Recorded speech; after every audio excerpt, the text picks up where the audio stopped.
let me know if this bit, it's tough because I'm trying to write more like jokes about like queer culture and stuff, but also use like sophomoric language so straight people get on board and find it funnier. You know, like saying gay. My act.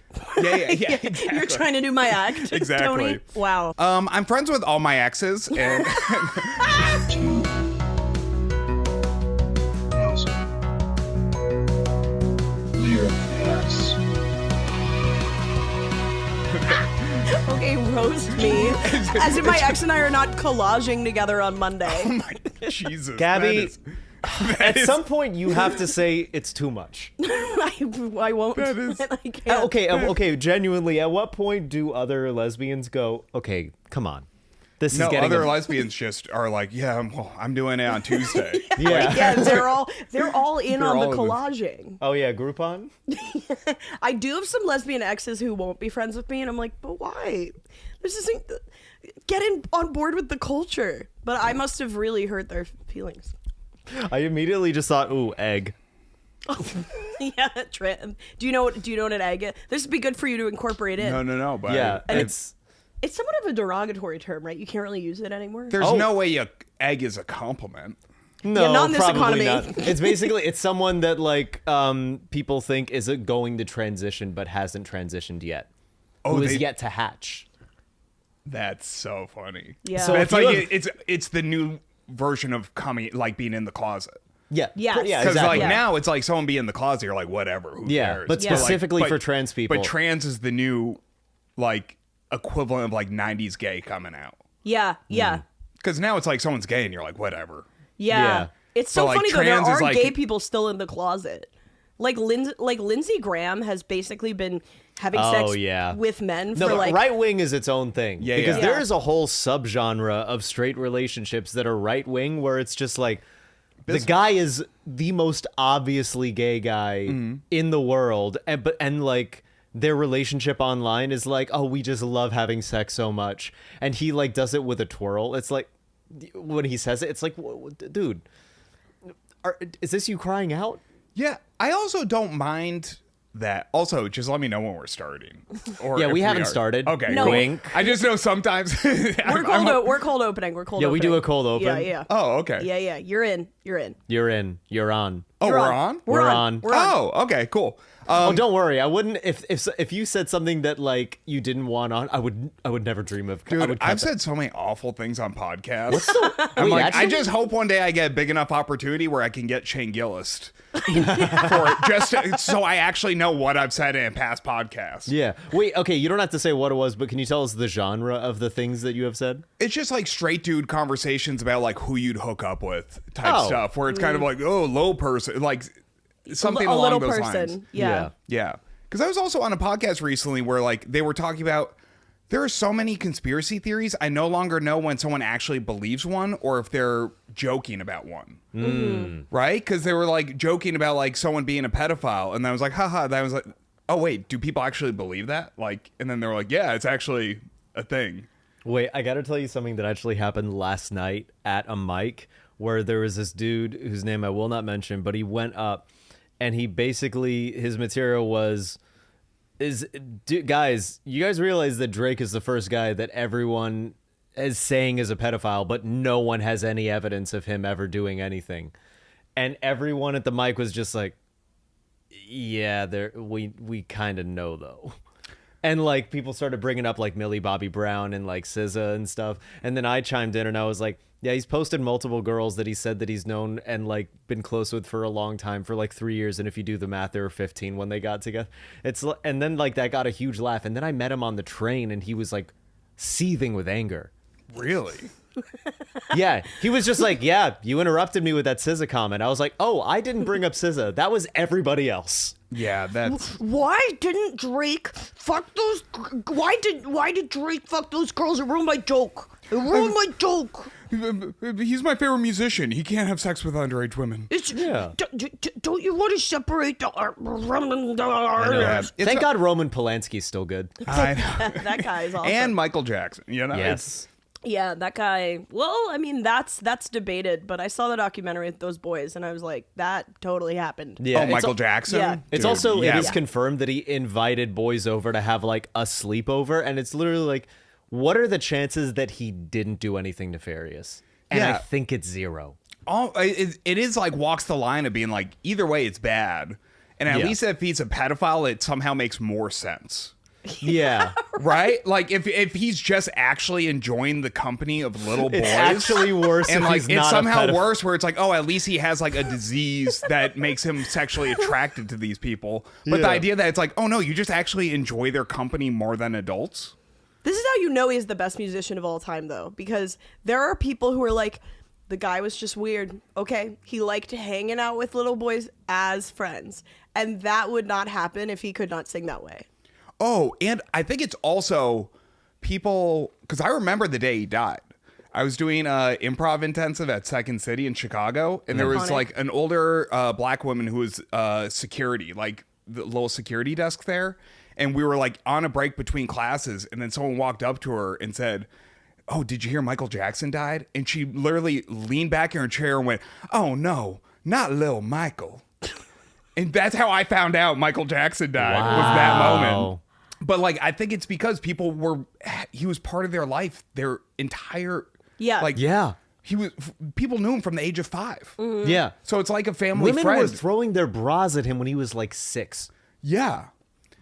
That's, What do you think? are you do you sure it think of wasn't Fertitta? Like, it might have been one of the of age. That is tough if you were trying to throw your bra at like the person in the Jackson 5 who was like, you could actually legally sleep with. But then you're like, aim's bad. That's Oh no, so it went to the funny. kid. Oh man, no. No, kid, no. give it back. Give it back. Give it back, No. give it back. And I need my bra. I need my bra. I didn't realize this concert's full of children. It sprang off like a button if the Hulk. Just throwing your bra to ABC is so funny. Like, Welcome to Two Nosy Meerkats, where Welcome we to are Two Nosy always in the Meerkats. company of children, but it's just for fun. Yes. Is Michael in the room with us? Always, babe. Yes. He's This is always the here. seance. Welcome to the seance. And conducting the seance is a fantastic comedian. You know him, you love him. Give a round of applause for Tony Sykowski. hey, thanks for having me, guys. I Oh, appreciate we're it. very glad to have you. Can I say what we were talking about just right as you came in? That Yeah. I asked where you coming in from, and you said Greenpoint, and I said, it's funny, I thought you live in Queens. Dude, I get that all the time. Interesting. I had a You TSA have guy Queens once. face. I have Queen's Yes, face. you do. That's so true. But it's so I was telling Lucas this, but there was one time I was at the airport and I handed the license to the TSA guy where you do like boarding pass ID, and then he looked at my license and went, "You live in Brooklyn? You look like a Queens guy." What? To my face. And I was just like, I get that all the time. Do you feel prejudiced against? No, I don't. I think it's because I live in like Greenpoint, which is very much like, I guess it's gentrified Brooklyn, but I grew up like on a farm and stuff like that. So I Yeah. think, and I also prefer like working class neighborhoods more Yeah. so. Yeah. But I love Greenpoint because it's like also like half Polish. Yeah. And it's just a nice neighborhood. Yeah. It's a Yeah, beautiful sure. part to live. And I've somehow lucked out and lived in like somewhat affordable apartments there. Yeah. Like I've lived there my entire time in New York, but like wow. 5 different Whoa. apartments. 5? That's wow. insane. Yeah. So it's just, I've jumped you've had from good one. luck with a neighborhood. Yeah. So it's like 2 of them were with my ex, and I lived in this like garbage month to month spot. And then my current spot, which I found when COVID hit, 2 people like dipped out. And it's like the key to like renting like an apartment in a gentrified neighborhood is you have to find someone who's of the ethnicity the neighborhood like used to be, who still owns property there because it's in their family, because they just want to rent it out to someone who's easy to deal with, and they don't, because they also have a job. It's just like paying taxes and making a little passive income. So they're not like a real estate company. It's not their Right. job. They're That's just true. kind of like, don't make me deal with anything, and you can have it for a pretty good price. This is so insightful. Do you have any other tips for people that like are about to move to the city? Maybe anything that they can like Someone get a good wrote deal? in about this last week. They were like, Yeah. I want to move to New York City, but I don't know anything about the apartment hunt. And I was like, I've moved so many times. Like, I feel like I might be like an expert on moving. One time I told someone I was moving, and she was like, I think you're always moving. That does feel like a New York mentality, Yeah. though, Yes. because you're always on the hunt for a better apartment. Yeah. Yes. Because you're true. always like, it's that thing where I forget that it's like in New York, it's such a common part of conversation. Be like, how much do you pay? Yeah, Yeah. yeah. Right? And then you go to other places and people are like, whoa. Yeah. Like, that's like a little faux pas. But here, you're kind of like, wait, you're paying how much for a studio? You might be Yeah. moving out? Let me know if you need someone to take it over.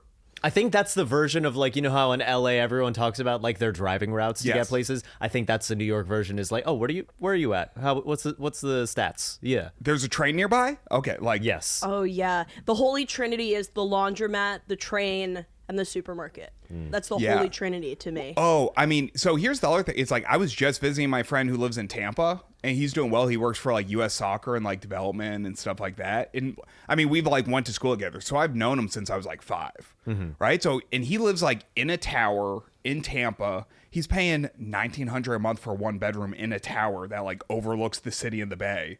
Wow. Right. And like Whoa. also he was guiding me around the neighborhood. Tampa's getting like so developed right now. I think they changed the zoning so they can just do towers all along the water now. It's the first time I've always been like kind of against gentrification and stuff like that. But walking around with him, I was like, oh, I'm pro gentrification when I'm with rich people who can afford it. Right. Because he showed me all these bars. I'm like, this is kind of sick. That's the best qualifier I've ever heard. It's pretty awesome when you're like, well, I couldn't live there. But when I'm with someone who can experience and enjoy it, and it's like Yeah. also like splitting checks with you and stuff, I'm like, oh, okay, this is like Yeah. fun. What I heard is it's awesome to exist next to a rich person. Dude, it's cool. I love it, man. And also it's like, because he's also cool where he's like in that, he also likes clubby bars and stuff like that, which I'm not a big fan of. You know, like he's always like, he like talks up a bar. He's like, rooftop view, they got a DJ. And for me, normally a DJ is like bad. Yeah. DJ is really bad news for me. But he Are you surprised? he also works in sports with like athletes and like guys Yeah. from like other countries. So it is kind of like, Fans of DJs. yeah, if someone's like visiting the US, I'd be like, yeah, that's the party spot. And kind of Yeah. like, especially if it's a bunch of hot athletes and stuff, it's like you're going to the club. Yeah. I would love to go to the club with a bunch of athletes, especially like sometimes I see like the baseball players all looking kind of like swagged out. Like, have you ever seen Jazz Chisholm Jr.? No. He's this black guy on And the you never Yankees, will. and you never Yeah, will. it does sound Yeah, like a he's weird annoying. porn name. Jazz Chisholm. Jazz Chisholm Yeah. Jr. That sounds like an alias for erotica that you write. Lucas, is there something you want to tell us? Well, guys, yeah. Dude, I would love to read your erotica. Honestly, I think I'd be good. I think you would be too. I really think I would be. I've considered dabbling because I've gotten compliments Really? on sexting. I've considered And- I've mentioned this before that one of my favorite things to do in a relationship is write sort of like almost long form sexting, like smut. Oh, well, and also That's so fun women, to do. if you're dating liberal women, they're all about it. Conservative women, though, they'll throw their phone away. Yeah, they don't really read. No. It's more I've never really dated a conservative woman. Yeah, me neither. Are you surprised? What's the most right wing you've ever dated? It was probably I was dating a DJ from Florida, and she did. It was also while the Israel Palestine stuff started. Great start. So And, 1948, you guys And it started was us, dating. and also it was like her being like very like. I mean, I don't need to get all political and stuff, but it was her being like very pro-Israel, like Okay. right off the bat, and I was kind of like, okay, there's like more to it. And then it was her like, and us going back and forth, where it's like, and it wasn't like fighting or anything. It was just kind of like both of us not understanding the other person's position. And then there was one point where she sent me like a Fox News article to prove a point. I was I like, see. oh, we're sending Fox News? Oh, we're going here now. Yeah. Okay, this Yeah. is like it's so then and it was like a little more complicated than that, but Yeah. that's probably I think the most right wing. yeah. But even that was kind of like libertarian. Yes. That was yeah, more yeah. like kind of where she was at, and also I think it's just like she was also like she's like super cool and stuff like that, but like just going through a lot. Yeah. So it's like so yeah, it was even like that. I feel like it was more libertarian and almost like more. She wasn't like a Trumper, but you know how it's like now people are like pro-Trump, but they always vote Democrat before it. yes. Yes. It's a little bit more in Wait, that what vein. do you mean like people that like otherwise have voted Democrat but just for Trump have voted for him? yeah. Yeah, and I That's don't a think she whole voted genre. for Trump, Yeah. but I think it's more the people who got exhausted from like feeling like they were always in the wrong. Yeah. Instead of just realizing like it's like getting caught up in the way the news cycle talks about like social issues as opposed to like Yeah. how people actually do. I know it's a shocking statement. I know. Your cup couldn't handle it. It's a white cup. Run. Oh. It was like, get rid of this black lid. Segregate the lids. Wow, it's over. Oh my god, summarizes my politics perfectly. Yeah. Actually, yeah. I feel like Sitting on the top doing nothing. I've spoken about this in my stand-up, but I feel like it's funny to me now that like the entire reason everything is happening politically, I think, is because conservatives think liberals are so annoying, and they will like things will not work anymore functionally in the United States if it means pissing off a liberal. Yes, they think that. Yes. And I just think that's really funny that it's like some girl on a college campus says like, you know, I'm a she, they, lesbian, and now the planes don't fly. You know, like it's the weirdest butterfly effect of all time, where it's like someone went like, hey, can you use my pronouns correctly? And then suddenly doors are flying off of planes. Yeah. And I kind of understand it because it's like, I do think we as left-wing people speak condescendingly to other people, and that's not... I don't want to be one of those people who's so about manners that it obscures the fact that very real things are at play.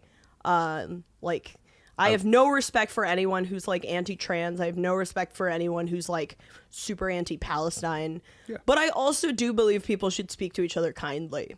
And I think we forget that. What's interesting is how many, like, vote right wing in like the South will be like, oh, you know, like all of like these socialist ideals and systems don't work, but then they will actively do great community building, be like, oh my god, do you need like money, do you need some food, like we can get some people together and get you guys some like they actually will do socialism while saying socialism doesn't work. Yeah, it's the weirdest mentality. It's you're given like buzzwords of things you're supposed to fear, but not the actual like reality and understanding of it in society. Yeah, it right? really goes to show how much of an art form branding is. Yeah, it can subvert the entire idea of what the contents of a package are. Have you ever watched documentaries by Adam Curtis? No, I don't know who If you this ever is. get a chance to watch them, I think at least some of them are on YouTube. He has one called Hypernormalization, which kind of like tracks how we got to Brexit and Trump, like from the 70s. Okay. All the slow changes in society over time that led to it. But then he did another one, which is about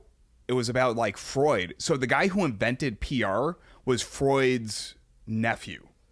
PR, like public relations. Yeah. He like Sigmund Freud came up with the idea of the subconscious, and then his nephew was like reading that and was like, oh, we could use this for advertising. Wait, also crazy, that is the craziest family connection because Freud has for the worst PR.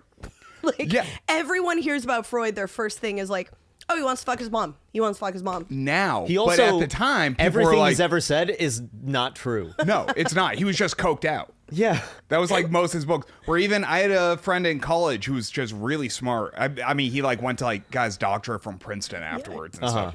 But he was saying he like actually read Freud's writings. And he was like, Freud makes the dumbest points, but he's brilliant at how he constructs an essay. Because he starts off with things like kind of broad ideas and then establishes a reasoning and then gets you to this crazy point where you're like, maybe I do want to fuck my mom. Right? But it's over the course of like it's a full argument. Right, yeah. Where it's like, I don't know if because I had a friend where he was like a consultant and did all that stuff, and he would love to he would get drunk and they would try to talk you down at how low you would go for who you'd sleep with, like age of someone you'd sleep with. But he would like do a game where he'd be like, okay, like, and he would just like, basically when you were drunk and you're like, no, that's not what I'm saying. It's 18. He's like, okay, but look, between us. And he would like just try to argue you down because he just thought it was funny to see how low he could get people like through reason and logic. Yeah. Like do it where no one would actually act on it or anything. But it's like just him being like, he's like, yeah, I got someone to say once they would go to like 14. What I would just end the game. I'd be like 9. Okay, that's crazy if you just preemptively go, but single digits. The best way to play a game like that is to not play. I really believe that. Oh yeah, Or to and then- intentionally lose. Yeah, Yeah. to lose on purpose. That's what. and he did it more as a joke. Like for him, it was just his own music. He also loves going into stores like in Chinatown and trying to see how far he can haggle them down.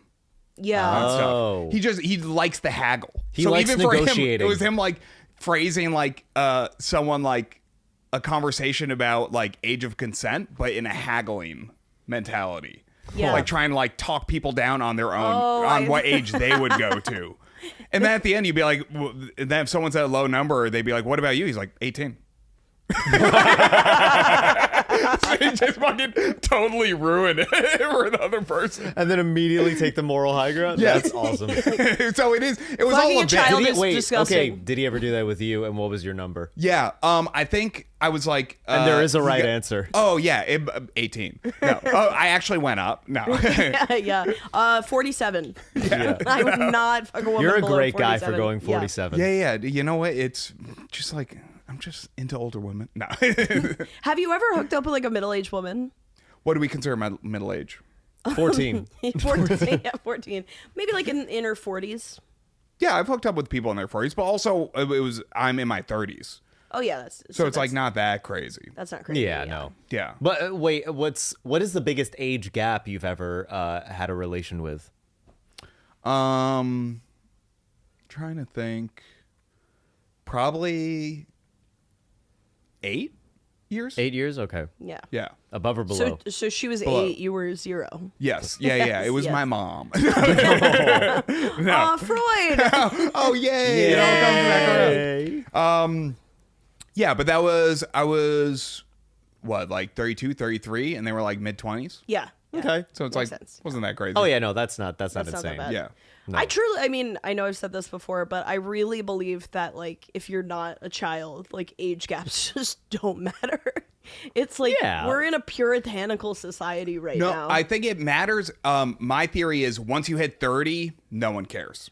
As long Yeah, as both well- people I are think above that. 30, you're good. Well, it's the just like- issue is, I think everyone feels weird about women in their young 20s. Early 20s, everyone's kind of like, Yeah.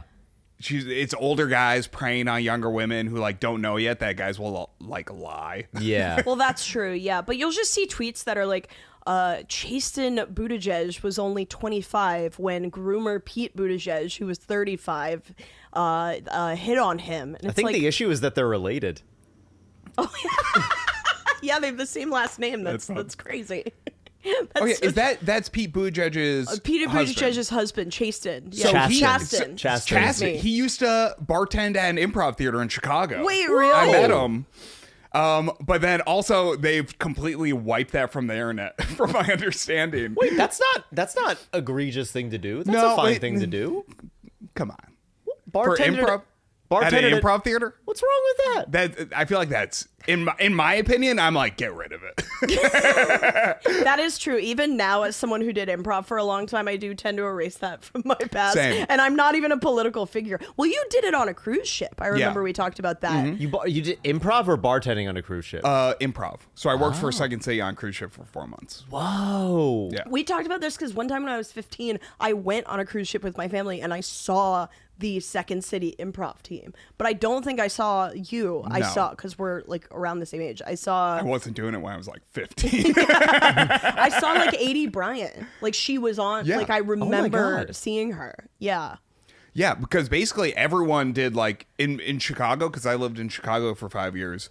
It was like a part of the Second City like trajectory is if they're interested in you, you do like classes there, you do their house co, and then they give you cruise ship gigs, and then if they like you through that, you get touring company and then main stage. So that's like the full arc of like similar to like Major League Baseball, like minor leagues, where Yeah. it's like you work your way up through the minor league system to make the majors.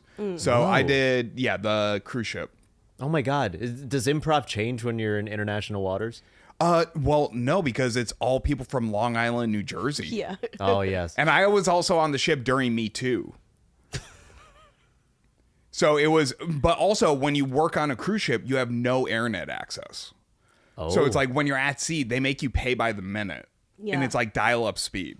Oh, God. So basically, you just have a hard drive. You put a bunch of movies and TV shows on, and then when you dock, you like check your internet, respond to emails, do calls, all that. But most of the time, you're just there at sea with like no internet, no connection to land.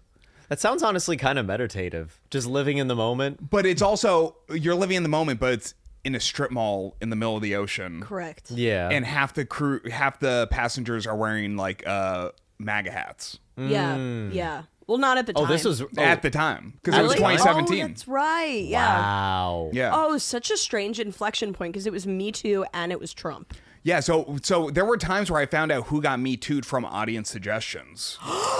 Because we would ask like, "Oh, what's the name of a celebrity?" And then it's all like white people from Long Island, New Jersey. They're like Charlie Rose. I'm like, "How the fuck do you know Charlie Rose?" Like, when's the last time you ever listened to an in-depth interview with anyone That's ever? awesome. So you just find out in real time, Charlie. Well, what did Charlie Rose do? He was like a groper. He, from my understanding, it was like kind of him abusing a position of power, and then he'd have like assistants, and he would just like walk out of the shower naked around them and stuff. Sure. Yeah. It's always- All I'm hearing is, damn, they got really good amenities at the Charlie Rose show. Yeah, that's what I thought too. I'm like, Yeah. why do they have a shower in the middle of his office? I remember the first time I went to a green room and there was a shower. I was like, ooh. I was so like flustered by it. I was wouldn't like, trust a green room shower. I'm sorry. Oh no, it was nice. You would love it. Really? Yeah, but we also the world of stand-up is so different than other like TV and like music venues. Well, music venues can be kind of gross, but it's like a lot of them have a shower just for people that are on tour. It's like you might have gotten in for the gig and like don't have time to check into a hotel till after it. Oh, Yeah. interesting. Or you're just hitting the road again and gonna sleep in like a different city. So you're like, I've been on the road for 8 hours today. I just need a shower, take a nap on a couch quick, and then get on stage, then get the fuck out. Yeah. Like Wow. City Winery, great shower. Yeah. Really? They have That's a why- great shower there. And like a lot of venues that are like nice, like City Winery is probably the same. And like even was it Elsewhere? The music Oh, I'm not venue. surprised. Oh, yeah. yeah. They have washers and dryers in their green rooms. Oh shit. Elsewhere is a demon place. Really? I went there once and What makes you say I'm that? glad I went and experienced it. I would be happy if I never went back. Do you just not like loud music? Yes. I know. That checks out. Yeah. Yeah, I mean, I've dated multiple DJs, so I've been to Elsewhere twice, both with DJs, and it's fun if you do it that way. Do you want to talk about that? What draws you to DJs? Are you What is this? traumatized? What's by going on? DJs? That was also when I was on Lexapro, so I don't know if there's a correlation there. You know, I just got off Lexapro. It was also, I had a joke for a while where it's just anytime I'm going through a breakup or something, I just attract DJs. And I think it's just my heartbeat changes. Right? Because it's normally like ba-boom, ba-boom, ba-boom. Yeah. And then like I go through a breakup, it's like oons, oons, oons. Yeah. Yeah, and they're coming up to you. Yeah. Yeah. That's wild. Oh my, do you think that there's something you hold yourself different when you go through a breakup? I think it's also, no, I think it's just I'm probably Or is it party- you on I'm a probably dating app partying going, more. I am looking for DJs. Wow, that's crazy. Yeah. No, but then it is something where, like, I think I've even said it was like at the tail end. So it was 2 DJs and then 1 tour manager, 4 DJs. Oh, okay. You're getting together the full team. Yeah, I'm putting it together. You're getting the band back A together. full act. I've got a Burning Man competitor on the, no. But, yeah, so I don't know. This somehow felt like it got very serious. It is very serious. Thank you for taking it this seriously. is serious business. This is very serious. Yeah. I don't even really understand how it works, but I know that people who want to be DJs really want it. Because one time I had a friend tell me that he had 3 guy friends over the span of a week tearfully tell him that all they ever wanted to do in life was make beats. That's so funny. Just Wow. in 3 different guys in tears being like, I just want to make beats, man. I just want to make beats. My God. To think that Chris Brown said the same thing. Oh. That just gets remixed. Yeah, well, Domestic violence is a real issue. it sure is. Chris Brown is he's back. He's back? I mean, I feel like He's it's the been back. He's been back. It's the Louis C.K. thing where it's like he never went away. Yeah, he never. Yeah. Yeah, no. It's just kind of like it's now he can't be like headliner at a festival or something, and he can't do like major like mainstream things. Yeah. but he's doing just fine. When I was Yeah, in- but also like Louis C.K. like recently did Madison Square Garden again. But I Like- think Chris Brown could probably do Madison Square Garden. He totally if he could. has He it. absolutely Yeah. could. Yeah. Yeah. He also has enormous international appeal. When I was in South Africa, I was in like a swimming pool. With you know how when you're in a swimming pool, like you meet like a bunch of people or Yeah. whatever. Was everyone allowed in the pool? Funny you should say that. It was the pool for little like it was mostly black kids and then me Okay. in the pool. So actually, Okay, yeah, I don't know if I'm an ally. I feel like you were just swimming in the wrong pool. If any, it's also you if make anything, it into a political statement. They're like, she doesn't know she's in the kiddie pool. it's also if anything, you're gentrifying the pool. Well, it was like there's like a bunch of kids in the pool. I know why. Because when I go there, I babysit for this little girl. Okay. So it actually makes sense that there were other kids. Great save. There were other kids her age in the pool. I wasn't just in the pool with a bunch of kids. Sure. So, Okay. You're babysitting in South I'm Africa. babysitting in South Africa, and then a little girl comes up to me and she asks me who my celebrity crush is. Okay. Which is she also asked me lots of questions about America, which I thought was very sweet. Mm-hmm. I told her my celebrity crush was Zayn Malik from One Direction. I didn't want to explain sexual identity. Sure, yeah. That's an easy answer. I'm a lesbian, but sometimes I go. I didn't want to do all that. It would be funny if you were like, so I'm a gray ace. Gray ace, poly, aromantic. And then she said her celebrity crush was Chris Brown, and she had to be like 5 or 6. Wow. Yeah, but that's also if your parents play in the house, they're probably also not being like, you kick the shit out.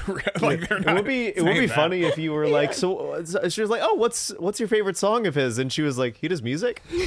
Yeah, I really just liked him for his political. For him. life. Yeah. I will say the Chris Brown inspired Law and Order SVU episode might be one of the best. Wait, there is. Oh my God, I one? didn't know What that. Oh, season it's is great. that? But then I mean, can I spoil it for you? Yeah, sure. Please. So at the end, it's basically so obviously it's Law and Order SVO, so they don't use real names, but it's heavily inspired by the events. Schmiss Schmown. Rapper Schmiss Schmown. and singer Tiana. Yeah. But then at the end, they get back together and he kills her. That's the end of the episode. Yeah, that doesn't surprise me. That's very Law and Order. I know, but that's why they're so good. Yeah. They're so good good. at Because they twists. take stories in the news and then they're also like, but we're gonna we can do wild shit with this story. The one that's the closest to reality is the Epstein story. They did Jeffrey Epstein on Law and I Order. didn't watch that. It was like this huge, mega powerful tycoon who makes women give him massages, or girls, and then at the end of the episode, they actually don't do anything with it. It's literally the same as the result back then, which was they were like, yeah, we can't get him Wow. Yeah. because he's too rich. I think one of my favorite episodes of SVU is where it's John Stamos. He's like the villain of the episode. And what he does is he pokes holes in condoms I and know this one. he gets like 60 different women pregnant, and he really makes them think that he's in love, and then he just moves on to the next one, and he pays for all of his kids their expenses, but doesn't ever see them. And eventually there's this woman who I think she's she knew one of the women, and one of them killed herself. Yeah. And this woman who didn't have sex with Stamos, but killed him. And then Benson and Stabler show up, and then she's like, "Yep, I 100% killed him." But she's like, "Just give me a moment to finish my glass of wine before you take me in." And they let her. They let her finish her glass of wine and just be like, "No, we don't like him, and you did something that we don't approve of, but did make the world a little bit better." Yeah. And they at least give her a moment to finish her glass of wine. She killed him in a violent way too in the episode. She it's very gruesome. blows him up. It Yeah. was awesome. Yeah, some kind of there's scuba diving mentioned in the episode at some point, so they use some kind of the gas that yeah, it's awesome. There are some great ways to kill people in SVU. Oh, yeah. Yeah. I mean, when you just sit in a writer's room and you're like, so how do we kill this guy? That's my dream job. Yeah. It's a great. I would love to do that. Like, Yeah. that is the dream where you just go like, that's not crazy enough. Yeah. Do you know what I want to know? I want to meet the writer who was the first guy to go, hold up. When this guy is getting questioned by the police, let's have him still do his job. What do you mean? The guy to yeah. first think of that is like, no. He's not going to be like serious and talking. He's going to be moving those crates. He's still moving everything. Oh Yeah. yeah. Because that's like the craziest part that happens in every episode. But there was a guy who thought of that for the first time. Yeah, when the police come over and the person there like can't even be bothered to stop like putting cones down or whatever. Like, Yeah, exactly. Yeah. See, I like to think it was just an actor came up. They made a choice, and then at the end of the take, just everyone on the set's silent, and then the director with his headphones just does a slow clap. Wow. Yeah. You know, You got it, kid. You got it. Do you have any other comfort procedurals? oh, that's how I like fall asleep. Is I just put on like the worst like procedural crime show, and then I like don't even because you don't even need to think about them. I know. It's awesome. Like me and my girlfriend been watching old CSI episodes. Oh, Dude, haven't if you get a seen. chance, old CSI is awesome. Yeah. Yeah. Like what vintage? What year range? We're talking OG Vegas. Was this like early 2000s? Yeah. Nice. So it's like they got like it's like depending on like how old you are, it's like I feel like I'm like mid 30s. It's like the episode about furries they do was like a pivotal moment in so many people's childhoods. Oh wait, I need Like to see this if you episode. bring up the furries episode of CSI around like people in their mid 30s, everyone's like, I remember that. What happened in the furries episode? What do they do? What do the It's furries more do? it's them exploring a furries convention because someone died in it, Oh, I've always wanted to go to a furry convention. and it's great. It's great watching. Okay. Do you get on the side of any furries where you're like, all right, I don't get it, but you're all right? Is there anyone? No, maybe not really. It's kind of like it's all like there wasn't any furry character that I was like, oh, they seem like cool or whatever. You've never been on the side of a furry. You've never looked at a furry once and thought that could be me. I've never met a furry in real life, Well, you No. should. or not one that Well, was open and You're out. not going to believe this, Gabby.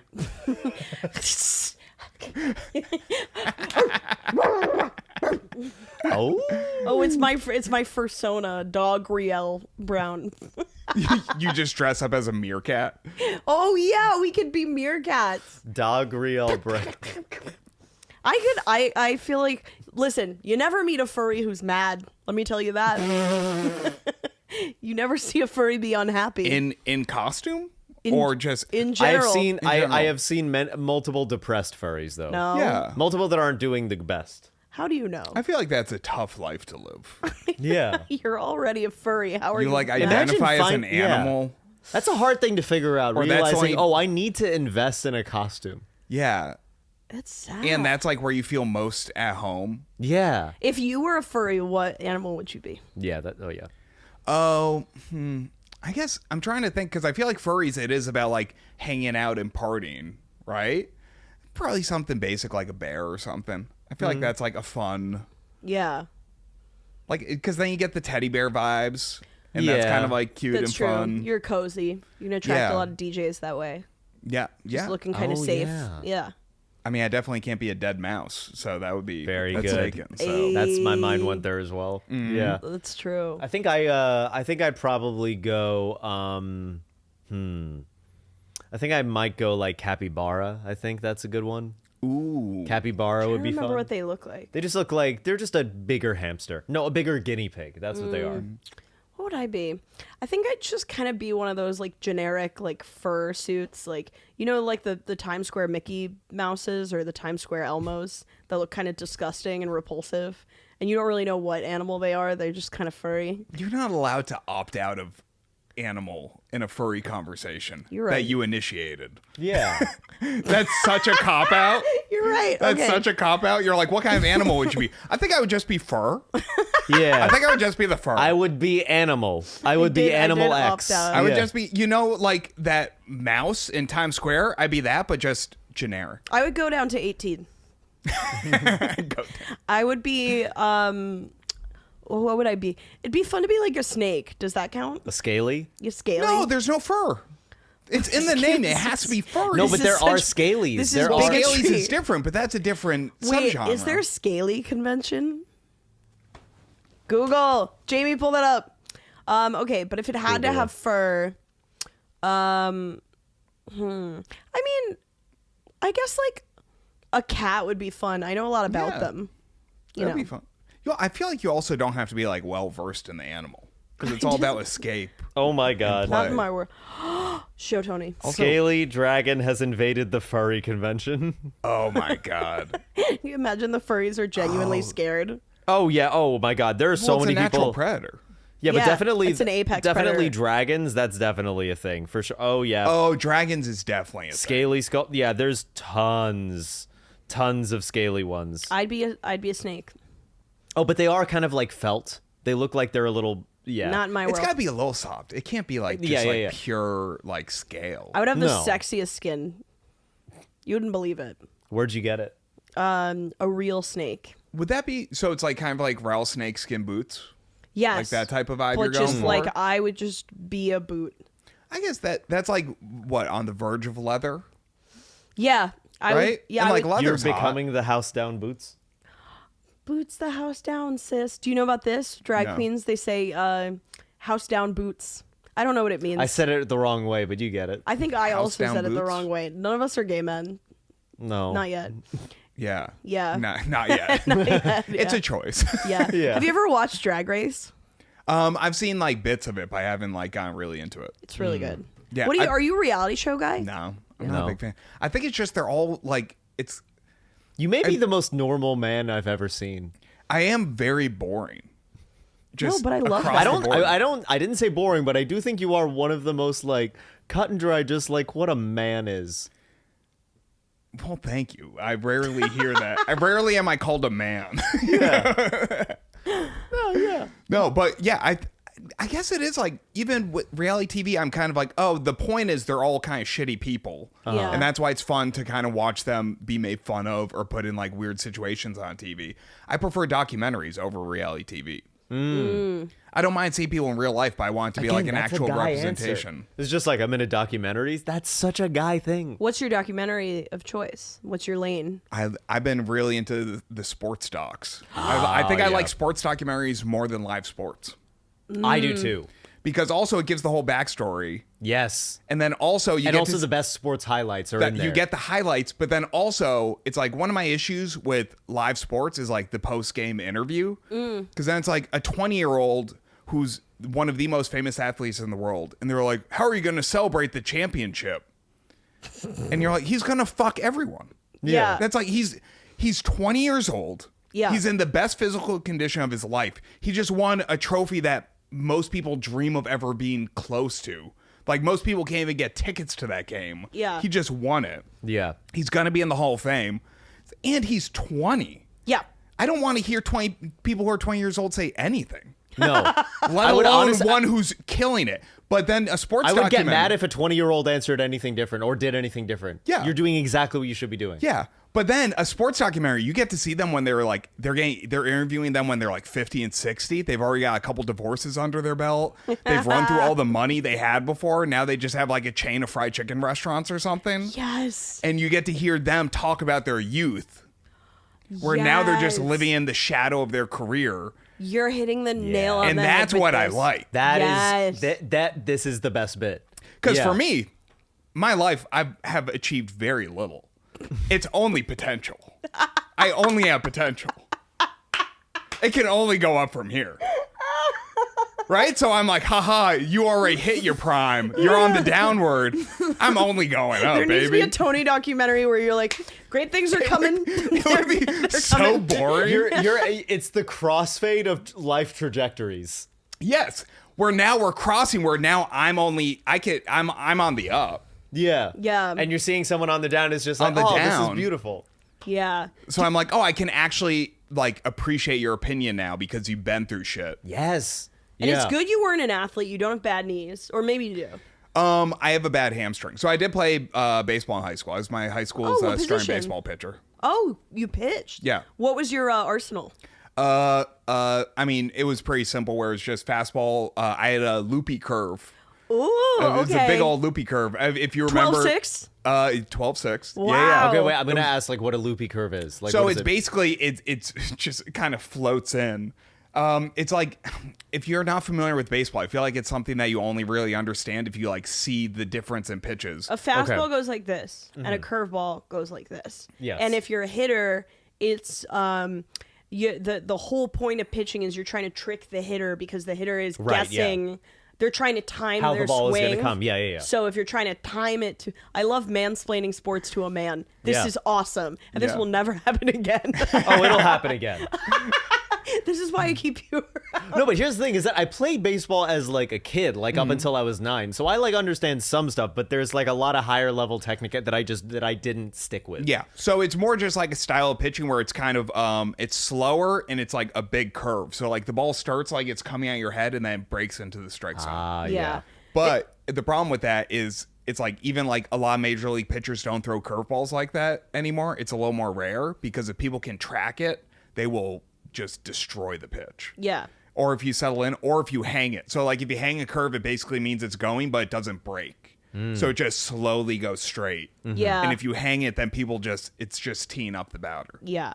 Because then it's like, if batters are used to 96 miles an hour, if you throw like a 76 mile an hour curveball that like doesn't move, they're just going to hit it into outer space. Yeah. Oh, Yeah. You should try it. I should try it. Yeah. I know I would love to get back into it. You should come to the batting cages with me. You should I come would love to go to a batting cage with you. There's these batting cages in Red Hook called Brooklyn Sluggers that I love. It is so like old school Brooklyn in there. It's like the place like cops send their kids to summer camp. Hell That's yeah. great. Like, it's I love it awesome. because having a car now is opened up just parts of Brooklyn. Like Yeah. it's like real Brooklyn. Yeah. I feel like. Oh, yeah. Where it's like yeah. you can't easily get there by train. Like I went with some friends to like a random bowling alley in like South Brooklyn. Great. It's fucking great. So good. I love it. Can I recommend a bakery to you? Yeah. Villabate Alba. It's a Villabate album. old Italian bakery, and it's Where is it? It's like I think it's on like Coney Island Avenue. It's in like it's quite deep. It's quite deep in South Brooklyn. Nice. And it's just the best. I gotta say, I love New York. I love this. I know it city. sounds crazy. I've lived here all my life, and there's still surprises. Yeah. And even with it, because I think it's easy, especially as a transplant, it's like most of the people I know have also moved here. Or it's the neighborhoods that people like say are like the cool trendy ones are just like, it's like in Manhattan, but it's like all designed for like wealthy people. Like it's like Yeah. clubs and stuff like that. Yeah. I think it's why everyone thinks I'm from Queens, because I like the like local spot where it's like Yeah. you go in and everyone's just mean to you. Yes. And you look like, if you look like you're not in construction wear, they're kind of like, why the fuck are you here? That's the spot I want. Yeah. Yeah. Like my favorite Mexican food in the city is just anytime you pass by a construction site and there's the little Mexican woman with the cooler full of tamales. Yes. Yeah. Because then also it's like I just go up and I'm like, what do you have? And they also don't speak English, so I'm just like, I give them. I'm like, just give me 3. Yeah. Yeah. And then I give them a 20, and somehow I get $21 back. I'm like, this makes no sense. I'm like, how'd I save money eating? Like, it's like it's so affordable. Yeah. Yeah. Because it's not for it's for the construction guys. Yes. Yeah. And like they're just making it at home in their kitchen to make a little extra cash. I'm Yeah. like, I love that stuff. Yeah. Yeah, my dad found like an Indian restaurant that was truly like tiny little slot in the wall, like next to a train station. But if you go inside, you see all of these plaques of all of these awards he's won for his like culinary expertise. Like my dad recommended him to cater a wedding. It was like the most extraordinary Indian food. My parents, they also found like an Italian restaurant. It was literally just a couple running it. They didn't have a menu. They just asked you what you wanted, and then they made it for you. That's so That's fucking awesome. cool. Yeah. You just say anything and it would just happen. That's awesome. And they didn't remember the name of the place. It probably doesn't have a name. Yeah. I think yeah. that was probably just a family They that had their met a door couple. open. Yeah. They just met a couple. I think they were swingers. I think that's what happened. Oh, They just yeah. walked in. Yeah, we also had sex with them. Yeah, that was That was believe wild. They ask you what you want. You say doggy. You just Yeah. do it. They It's say crazy. doggy, and then also a mean chicken parm. Yeah. The food was so good, we forgot that we got fucked.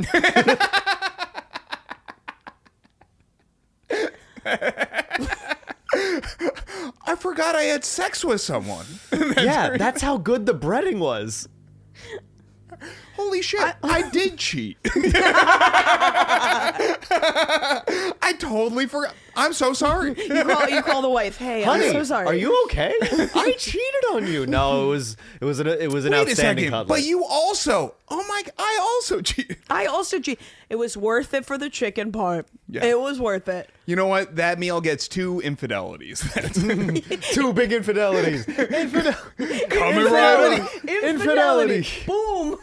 Wait, what? Oh, it's The Costco guys. If Oh, the yeah. Costco guys did that with just like crimes. Insider trading. 2 insider tradings. Boom. Boom. God. Imagine showing the boom guys to Joan of Arc.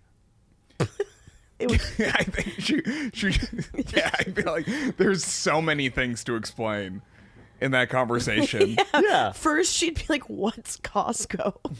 She would Yeah. just be like, burn me. Just Just burn Just me. And then Burn she'll me. be like, "What is up with his nipples?" Why also are they-" she was like 15. Yeah. She was 15 when she did that? She was She'd probably be into AJ, the little one. Oh wow. Yeah.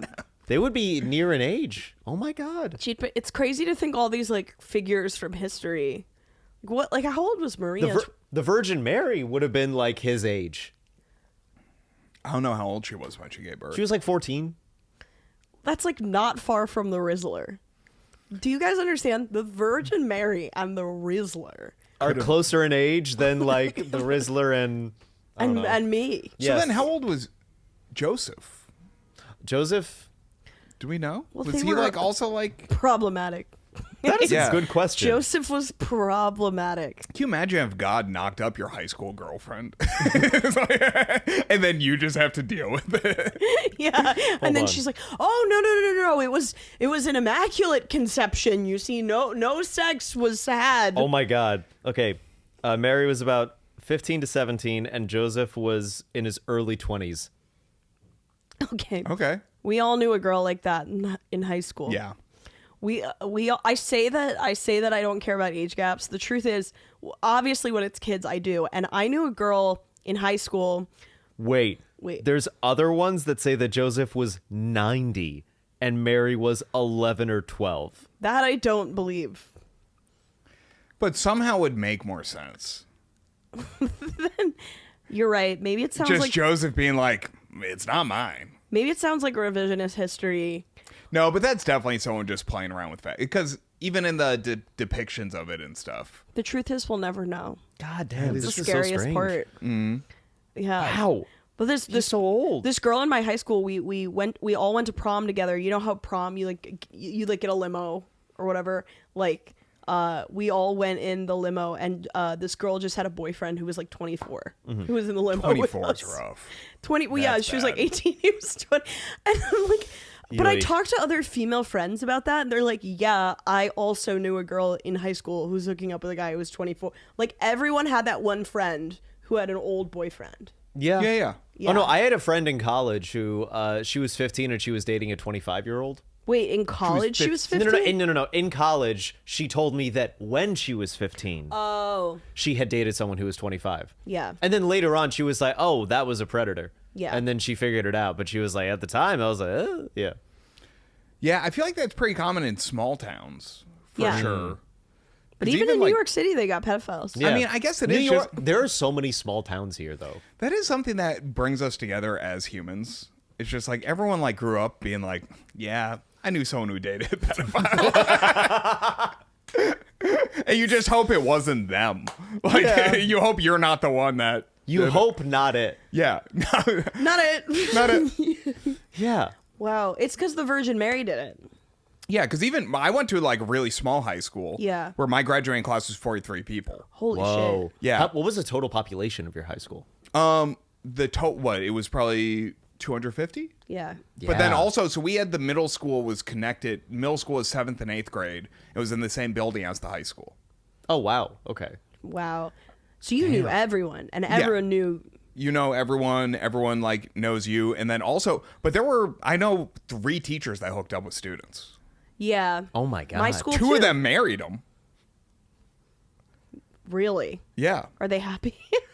Actually, one of them was like Yeah, I like see him when I go back to Hadley. Oh my god. Because one of my them was like God. he was like the cool young computer teacher. Oh my Where god. everyone's like oh he's the man. Yeah. And then now I just go back and like see him at my friends' weddings. That's insane. Jesus. How old was he Here's at the the time? thing. I think it's similar to I think so I'm pretty sure they didn't do anything until she was 18. Maybe. We don't know. Yeah. But I think he was like early 20s. So if you actually break down the age gap, it's probably like 5 years. Yeah. Well, I know, like, Right? So it's like as you get older, you're like, yeah, but you were her teacher. Yes. yeah. Yes. No, that will always be true. Yeah. Beautiful story of how they met. But that's also just small town Yeah. stuff where people in Yeah. small towns are like, they're nice. Yeah.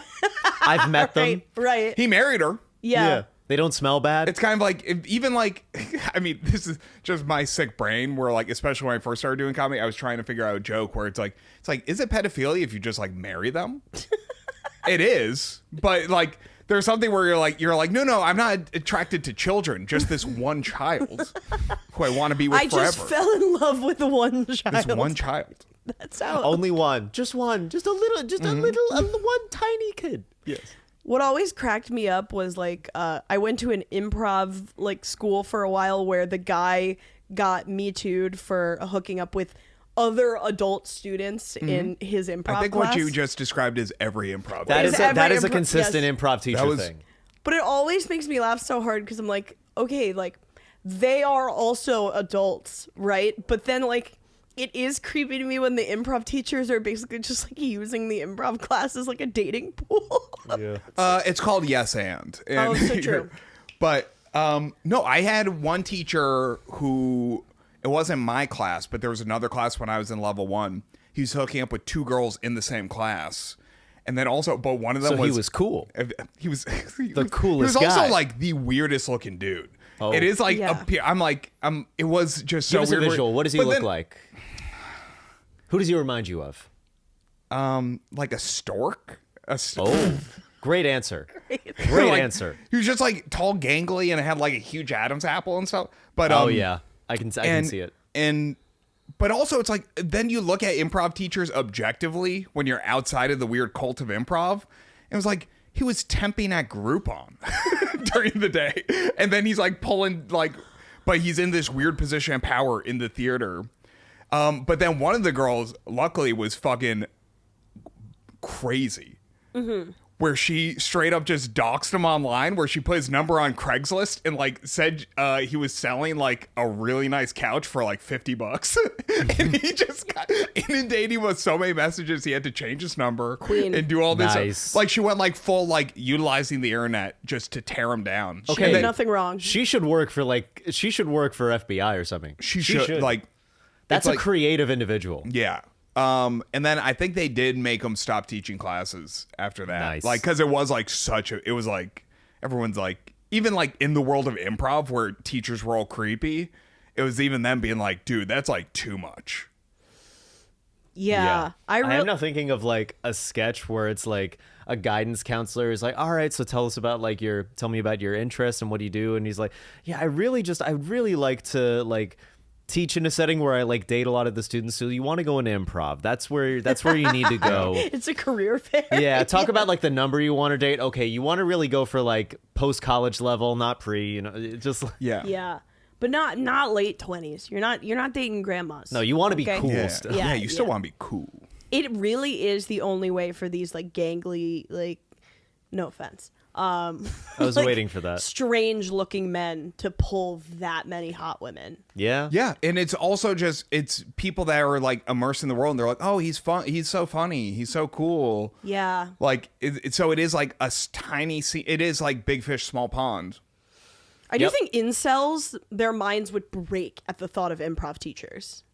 It disproves incels. It Yeah. totally Well, disproves what it. it is that it's to be an incel means you have a scarcity mentality, and it means that you don't really see like a world where or an environment where you could thrive. And there is an environment for everyone of every type to thrive. You just have to find your niche. You just have to find it.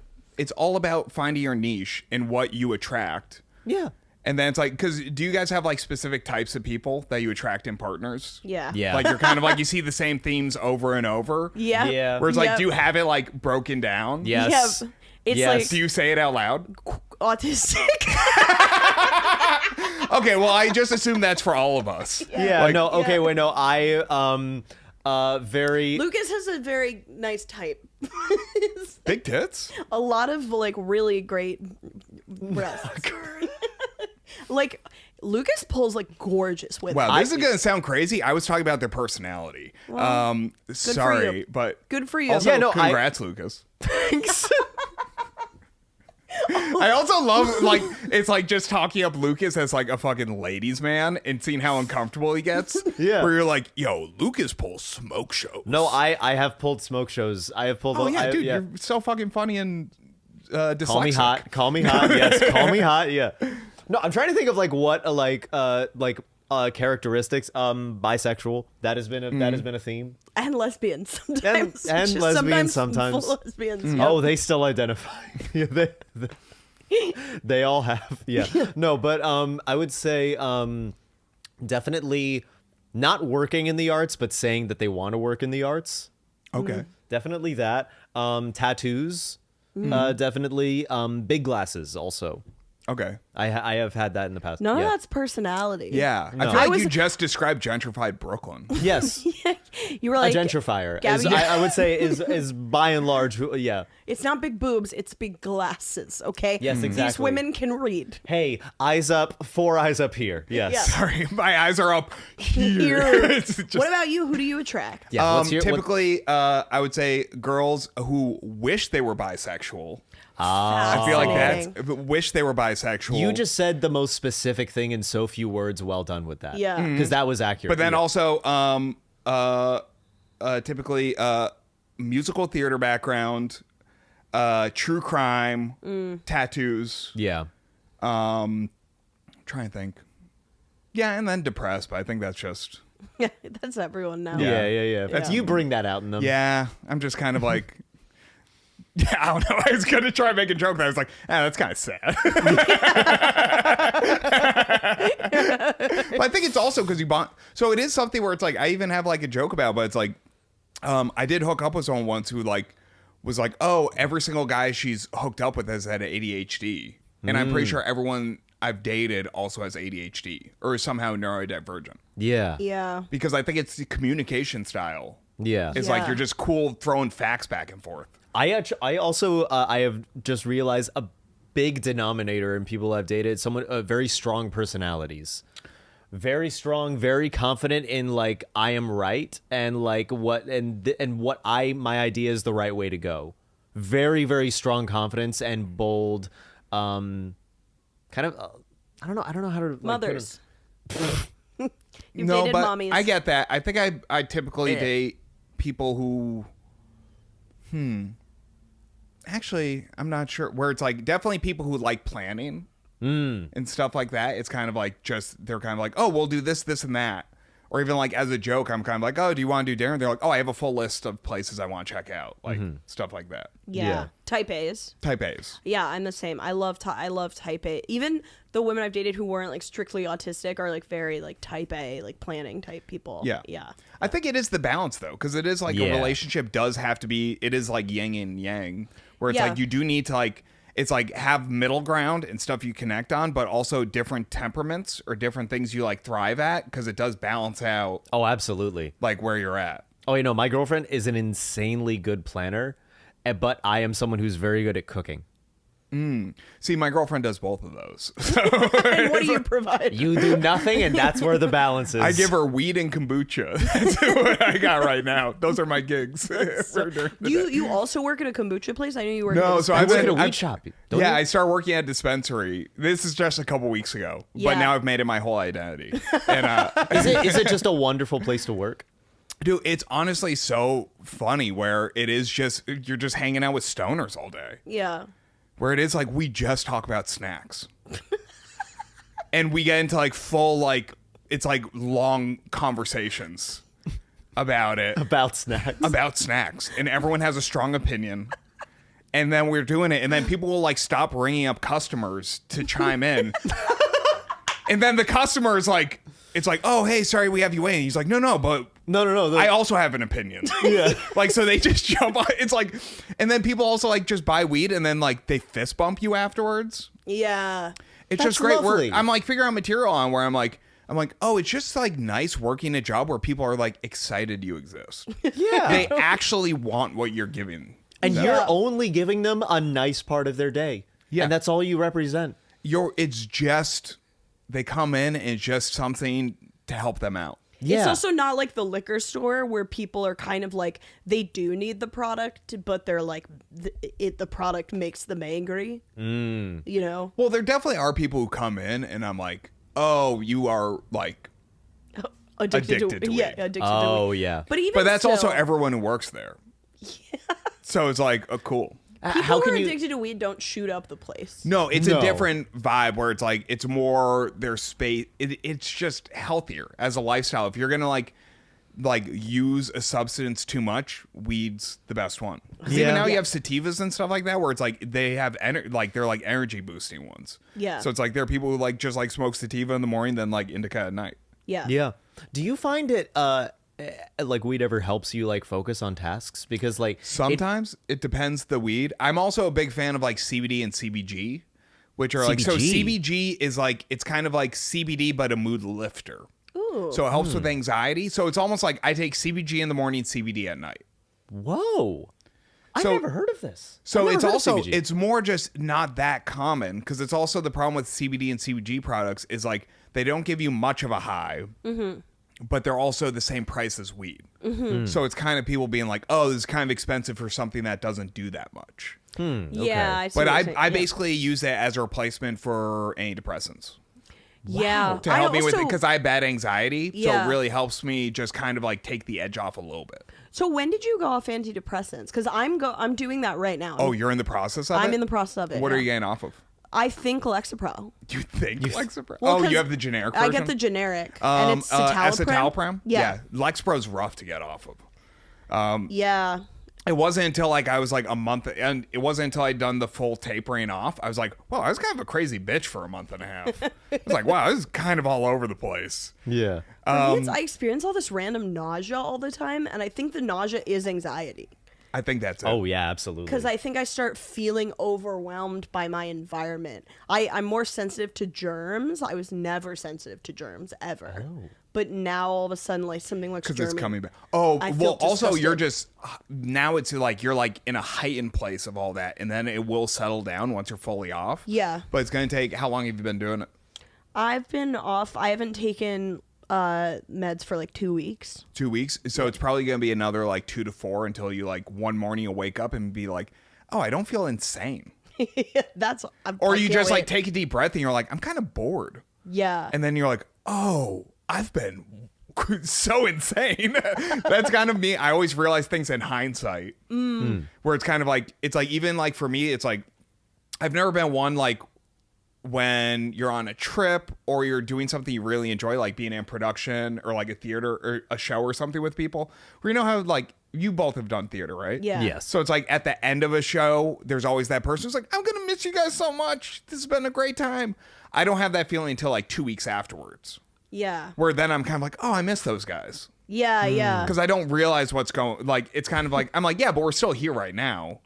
So it's not until you have it like out of your system that you're kind of Yeah. like, oh, that was fun. Yeah. Like What I made took you that wanna- for granted. What made you want to go off Lexapro though, in general? Couldn't come and it made me numb. You couldn't get to the answer sooner. Yeah. I just like, it was something I like thought about where even with it, I think it was a good experience to try, but I also don't have like severe depression. My problem is more like anxiety. And it's something that I've realized it just makes more sense to, I was also just in a rough place, like getting out of relationships and like kind of like in flux. So I got on it cause I was kind of like all over the place emotionally. And then I was kind of like, okay, well, I should try this. But then it did just make me like numb, emotionally numb, where it was just like almost me being like, it was like, even there was like one night I was like out with friends and I like made a joke to a friend about something that I like knew was like kind of off limits or something. It was everyone at the table's like, whoa. And then I was like, yeah, I should feel bad about this. and But I I just don't. Yeah. It was like I was like self-aware that I was like, oh, I did something really like mean to a friend, or like said something. I was like, oh yeah, that wasn't cool. But I like didn't feel the shame. I've noticed that too. I'm less cruel off of the meds because I feel like they kind of allow you to casually be a bitch because you just don't really feel any like, sense of remorse. And like now when I'll like think about someone who I hate and go to text a friend to talk shit about them, I'm like, maybe they're having a really hard time actually. Maybe I shouldn't do that. Yeah. And then did you have did it affect your sex drive at all? A little bit, yeah. I just feel like in general there was like a numbing. Like it was like things I would be so excited about. No, you were usually. dating men. No, I love men. I'm a straight woman. Yes, go on, say it to the camera. Love men. Love men, straight woman. I'm a heterosexual woman, mom. I remember at just some show that your girlfriend was at, I was like riffing and like joking around about like you being a straight woman, and I just heard her go, "No." That's so cute. Yeah. It's so funny. She shouldn't talk. My girlfriend's really into old men. She's into Oh, like, you're not a straight woman. You're a straight man. That's sorry, my girlfriend shouldn't talk. That's just I don't like it when she does what that. a bitch. She's into normal aged women and then men who are in their like 70s. I love this. I mean, I I've love her dated so much. I've dated women that have been like, "Oh, you're the youngest guy I've ever dated." Wow. But I think it's because I'm kind of a boring guy. I somehow get attract people that daddy issues because I think I'm a very like I kind of am like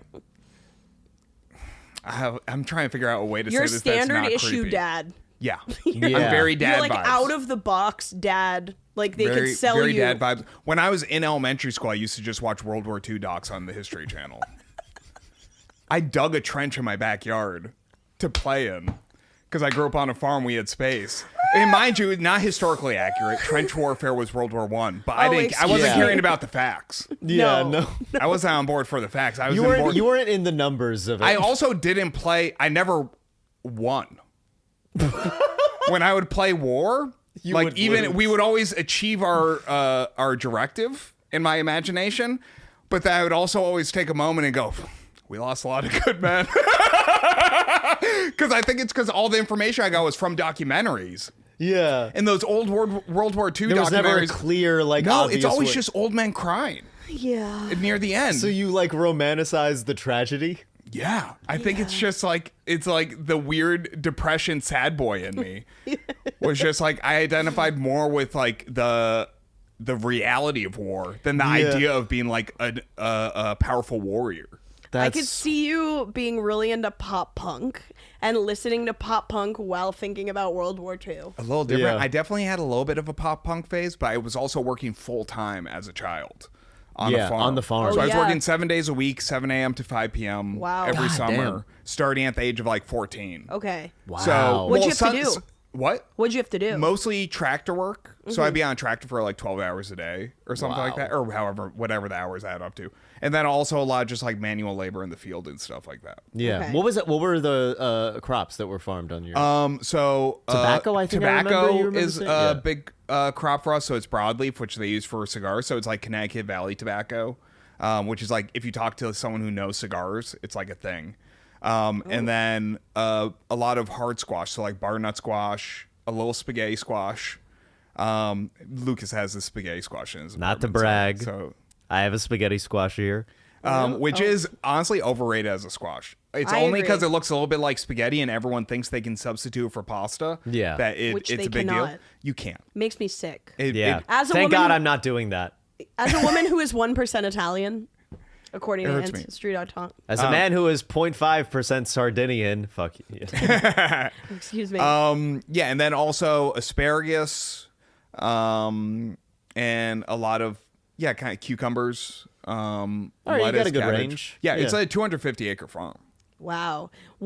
Did you enjoy it or were there ever days you And were like, "Ugh." when I was younger, I didn't but that's also because I was working full time as a child. Yeah. And then everyone else is like, for me, summer break was harder than school. Yeah. Wow. And I wasn't even like that. I was like fine at school. Did you ever have like, were you able to just like vacate? Were you able to like relax? We would do like a week of like vacation, but also my dad wouldn't. We would go to the Cape for a week.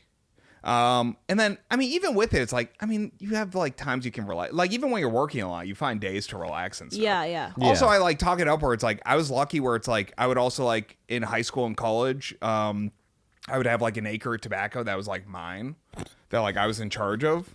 And Don't worry, guys. I got my own tobacco. No, but then I grew that in like, so tobacco, you can make like $10,000-$15,000 an acre. So like, and then I went to a state school. So I went to UMass Amherst. Wow. I was able to graduate with no debt. Oh, that's Wow. fantastic. Going to a state school, like Yeah. working from a young age. And my Yeah. dad did pay me. Like, so it was him kind of being like, okay, you're going to like earn like money. That's awesome. Yeah. Okay, that's so I was wonderful. able, so that's the huge thing where it's like, In it's the like, long term, it was a boon. It was a gift. yeah, I think I did my life backwards. You did, kinda. Because I like grew up working manual labor, Watching like, in a World War field, II documentaries. World War II documentaries. Now I'm just selling weed and dating DJs. Also, my girlfriend's not a DJ. Just want to say that for the record. How did you and her meet? And then we'll go into listener Yes. submissions. Hinge. Yeah. Our That's what's first up. our first date was on Juneteenth. She is a white woman from Boston. I already knew Respect. that. I know, Respect. but we both. I was at the time. We were both like had office jobs. Yeah. So it was us being like, we have the day off. Right. Yes, that's And true. also, here's the thing. I love my girlfriend. She's amazing. But it was a first date. yeah, I didn't yeah. know it was going to be good. Yeah. Yeah. You like You never dating in New know. York, you just don't know. So I was like, we both have the day free. Fucking let's grab a drink. Just vibe check. First date. Do that. And then as a bit, now our anniversary is Juneteenth. That's so funny. But I also, I get weird because sometimes people go like, they'll like when I say our anniversary is Juneteenth before they know her ethnicity, they're like, is she black? Like if she was black, it would be better. But I think that would be worse. I think it would be so much I think it's worse. so It much would be a worse. little worse, It yeah. would be worse because then it's a black woman on Juneteenth Going on a date with you. that. And then deciding like in the future, it's like the day you decide to commit your life to a white guy. Yeah. Thank God she's white. Right? Aren't you so relieved? Yeah. She made it. I don't Aren't know you what I was glad you going- didn't say Aren't you glad? Best possibility would be Asian. Just in general. Oh, because then no, I guess don't know not. how. I think I guess it Asian is wouldn't be equal to better. white in that scenario. Yeah, I don't think it adds any value really in this. Well, that's really racist. Thank you. We should go into listener submissions. Okay, so What do Tony, sometimes people write in, they'll ask for advice. Sometimes they'll just send us like random gossip. Oh, Love it. friend of the pod, Bo Baloo wrote in. Oh, What do you say? Ask Tony what his fucking deal is. it's a very Bo response. That is Yeah. that's Hey very Tony, Bo. what's your fucking deal, man? I think I've said most of it on this podcast. You did. You really you did, yeah. I've said a lot of stuff I don't remember. So I hope some of it comes up when I get a big opportunity in the future. Yeah. I think you've said most of your I deal. think you really did like kind of nail what your whole thing is. What your whole Let's see. What do we have? Okay, this want me one to is take this? this one's incoherent and it's the only submission we have. Okay, let's do So- it. Okay. Hey, Bestie Meerkat. So this is kind of just like a little life update. I'm a fashion student going into my junior year, and I forgot to submit my housing application, so I still don't have housing for next year.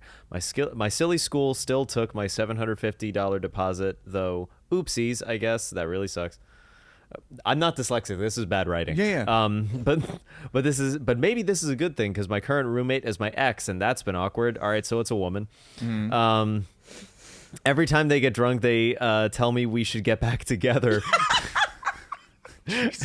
And I'm just trying to maintain this friendship. I actually wrote in about having a crush on my roommate last year, so here's that update. I confessed my feelings. We dated for 5 months and then decided to go back to being friends, which I thought was mutual. Anyways, might drop out of college because I feel like I could learn more from working in fashion than at this school.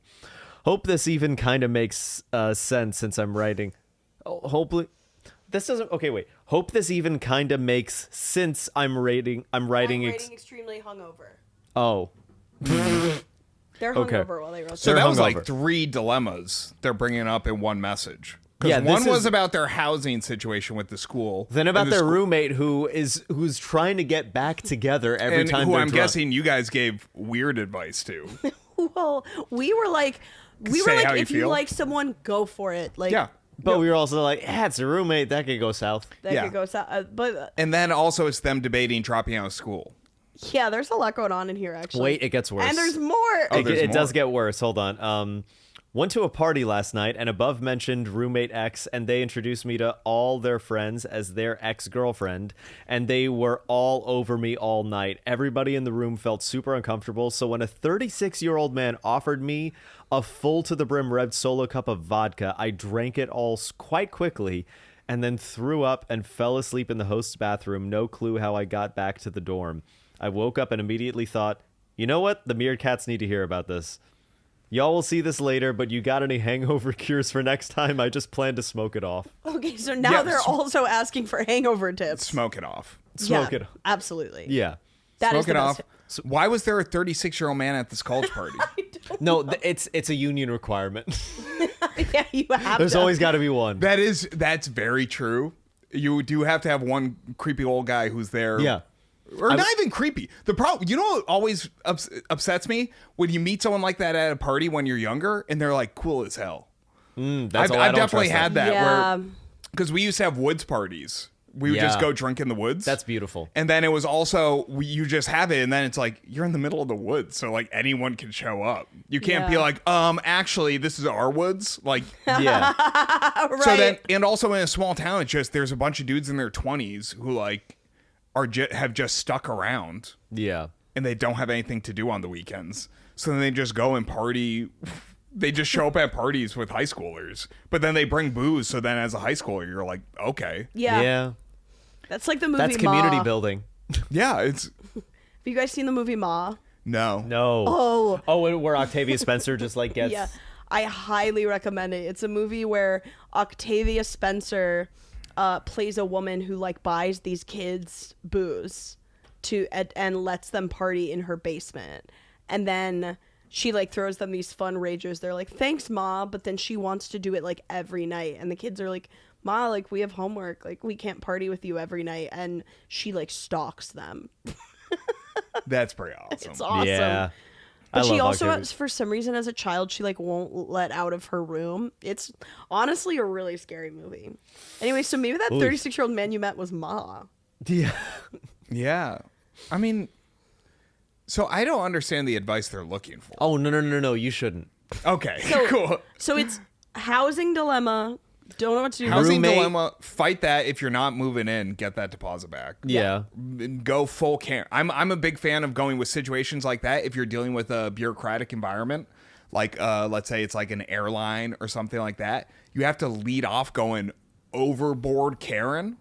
First message. I did it like when I had to quit a Crunch Fitness membership because gyms are notorious for not letting you quit. Yeah, they don't let you quit. I sent an email. I went, I will email and call the gym every single day until this is resolved. And I did that in the first email. I went so crazy. They were like, just fucking figure it out. Because if you do that, they'll do that. Same with like airlines. I had a flight get canceled. It's more like I'll do it if it's a situation where I realize it's people who have no actual control. They have like managers and stuff that like have established rules of like how things move up and like how you get things cleared. Airport, it's like they canceled a flight and they were trying to like, I somehow managed to get a taxi voucher. It was from Boston to New York. It was like I was visiting my sister. A taxi voucher for Boston to like go crash at my sister's place for the night because I had to get a flight in the morning. And then because they had to switch my flight from LaGuardia JFK, they gave me a taxi voucher for when I landed in New York. So I got a free taxi ride home to my apartment on the airline. Oh, that's really nice. Which was great. And then also I found out baggage claim, when you walk into an airport, they all have snacks in case people have low blood sugar. So if you want free snacks at the airport, you can just go into where you like the baggage claim area where you report lost luggage. And you can just go in there and be like, hey, I have low blood sugar. Do you have any snacks? And they have very basic like granola bars and low bags of chips. Oh, they also have That's so water. good. So you also have to lie about Yeah. your medical condition, but also fuck them. Oh, please. In for a penny, in for And a for pound. low blood sugar, that's like such a low one where like you do actually get that sometimes. Yeah. Wait, I went to one of those stations because my girlfriend needed to fill up her water bottle and the water fountains weren't working. So, but I was like, let's buy a bottle of water. And she was like, oh, I don't want to waste plastic. She was, you know what those girlfriend moods where they're pissed? She's like pissed about everything. What's She was- weird is that I'm like, yeah, I get that. Yeah, she's pissed about fucking everything Yeah. this day. So I'm like, don't worry, I'll get you water. So I go into this stand where they have like the snacks and the water, and I was like, can you please give me a bottle of water? Like I don't have time to explain. Just give me a bottle of water. And they give it to me, and then I take the top off and I put it into her Oh. bottle as if I like somehow found another water fountain somewhere. I was like, babe, I found this amazing cold water fountain for you. And I never told her. Yeah, You're a horrible person. No, You're horrible. I support that move. Thank you. It's like it's just Thank you. There's no actual solution to this problem, so let's just. I'm just gonna the least of all possible evils. It's like they need the out, and Yeah. it's like and you just gave it to them, and you just omitted it. Like you were just like, I just won't tell you the whole story. It's for the greater good. For the greater You good. get to have your water, and then we're just gonna pretend like there was some magical fountain in this airport. She's not gonna go around looking like, where's the fountain you're It talking gives the about? plausible deniability. It's like when Yeah. you tell your grandmother that you're. It's like older queer couples that are just roommates. Yeah. Like I have an aunt who's just been roommates with someone for 40 years. well, yeah, they're friends. Yeah, they're just friends. Yeah, they're besties. Yeah, Of course. Yeah. I didn't realize that until my 20s, where I was like, oh wait, they're gay. I was like, oh okay, cool. Like, I didn't care, but it was just me being like, oh, I'm so dumb. Like I just never questioned it. Well, probably an adult told you really early on, like, oh, they're roommates. I had Yeah. neighbors. I had neighbors growing Yeah, up. they're just roommates who bought property together. Yeah. I literally thought they were just. I had neighbors that were two women, and my entire childhood, I was like, "Wow, they're such good friends." But they're also just the nicest people. So it's like, who the yeah, fuck? yeah, who cares? cares? Yeah. So then the second issue this person wrote about is Yeah. the ex. The ex. Being roommates with an ex who's trying to get back together with them. By the way, this is a bad friend. This is a bad roommate. This doesn't sound like a nice I don't person. think your roommate should hit on you, yeah. No, that's not Hot nice. take. Yeah, but they're in college and they're getting drunk. Where it's true. like that's very much I would do that sad boy move so much. Like when I was Yeah. in college, that was like it was like me like because I went to a small high school, I never really dated before. So it was my first time like it was like in college I had my like first like real relationship. And of course it was like with someone on an improv team. And then they ended it like it was like a lot of build up to then right when we were about like start dating, then it ended quickly because we had winter break. Sorry. Ooh, they're calling. They're calling. They're calling. Yeah, your ex is calling. It's Lucas has a landline. And I say that every That's episode sick. because it rings like almost every episode. Yeah. That's so funny. Yeah. But I used to basically it's like because I was young and I didn't understand how to have real conversations as an adult with people you're dating or interested in, where you just have to be like, let's get coffee and just hash it out. Yeah. That's the answer to every relationship issue. It's just get coffee and hash it out. Completely. That's Yeah. and then it might lead to the relationship ending, but at least you know where the other person's at and you can have a little bit of closure with it. Mm-hmm. Or you work through it and you can stay together. Yeah. That's the answer to everything. But then you're young and you're like I don't know, I don't want them to hate. And then you get drunk and you're like, let me confess everything right now in a way that we're not going to Yeah. remember half of what we said. I know. I love Yeah. it. Yeah. I do. think it's beautiful. I also think it's funny where I do love, especially like straight guys. I was definitely a culprit of it when I was younger. We always like to put all the during a conversation like that. We always like to put so much emotion on the word "fucking," where you'd be like, you don't understand how much I fucking like you. Like, it's like you're so fucking. But then you hide the real thing. Like I fucking love you. Like you hide. You're like you put all the emotion in the word "fucking," and then it's like, but you also say it to your guy Yeah. friends. We're like, dude, you're my fucking best friend. Like, I would fucking die for you, man. yeah, it's like, but you have to cover up so people can't be like, I'm sorry, did you say you just love me? No. Yeah. I said I said I fucking love you. This is how you know how like tortured we all are. Is that that's the only way we can express it. Yeah, I think it's just also, it's one of the nice things about like aging where it's like when you're young, you have all these emotions and then no one tells you to just be like, yeah, just like talk about it. Yeah. Yeah. Because it's also, you grow up like, at least like growing up with like Disney movies and stuff like that. It's like there's so much like, I think all those stories were written to trap people into marriage because in the past that used to be what you had to do. Right? It was just kind of like, yeah, he's a beast, but if you marry him, he turns into a prince. He's so nice now. He's so nice now. Even though it's like relationships don't fix anything. It's just someone you get to coexist with who understands what you're going through and gives you support as you're like working through life. Yeah. And your personal goals, and then also just when real life shit happens. That was huge for me, was realizing like there is no happily ever after. Because No. it's like all of those relationships in Disney movies, they are the beginning of the relationship. It's just someone who you mostly trust Yeah. and you're sexually attracted to. Yeah. Yeah. And even that goes away. And Yeah. you have You You can't common slay a goals with. dragon every single day. That's a first date thing. Oh, yeah. I mean, it's also just like at a certain point, it's like, ugh, I have to fucking slay another dragon. Yeah. You're like, ugh, I've already slayed dragons. I can't stop slaying drag. That's what a donkey from Shrek thought. Yes. And he slays dragons. And every day. He slays dragons every Slays day. dragon. But sometimes you just want to build a life with the dragon. Yeah. That's so beautiful. You know? Tony, we are coming towards the end of the episode, and we need to ask you a couple things. Number one, self-perception corner. We ask you how you believe you're perceived by other people, and then we say how we actually perceive you. Okay, well, now you've said I'm like a man the whole time. Yeah. No, but don't worry, I have other shit. People perceive me? I think people perceive me as a generally like I think people think I'm more kind and caring than I really am. Oh. I think I'm like kind of a bitch, or I can be, given the right circumstances. I can Karen? really like be a Karen. But I think growing up and just being like very emotionally repressed when I was younger and stuff like that, I'm kind of like, just be polite to people. Like my de facto mode is just be overly polite, because it's like everyone's having a rough day. Just be polite, and then turn around to your friend and be like, you fucking believe that person? Yeah. Yep. So that's kind of my move. I talk a lot of shit behind people's backs. Nice. You Yeah. and me, we love to queen out. I feel like I think I do. Yeah. Also, based on my dating history and stuff like that, I'm like, I think I date like a lot of women. DJs. Like, I Yeah. feel like that's a very like, it's like I talk to women and they're like, oh, you date female DJ? Like, that's normally like, I feel like Yeah. Yeah, Flip- do they also like have no bed frame kind of, like the stereotype That's of like a hilarious the thing. the guy with no bed. Women will be like, "Oh, I dated a guy and his bed was on the floor." And he was a DJ. Yeah, actually, one of them definitely on the floor. Then the other one had when we were seeing each other, it was the winter, and she had the hole for the AC unit, but she just like put up a piece of cardboard in it, so her room was fucking freezing. And I was like, hey, can I cover that up for you? Like, and she was like, oh, I like it that way. And I was like, well, it's fucking freezing in here. It's the middle of the winter. I don't know why.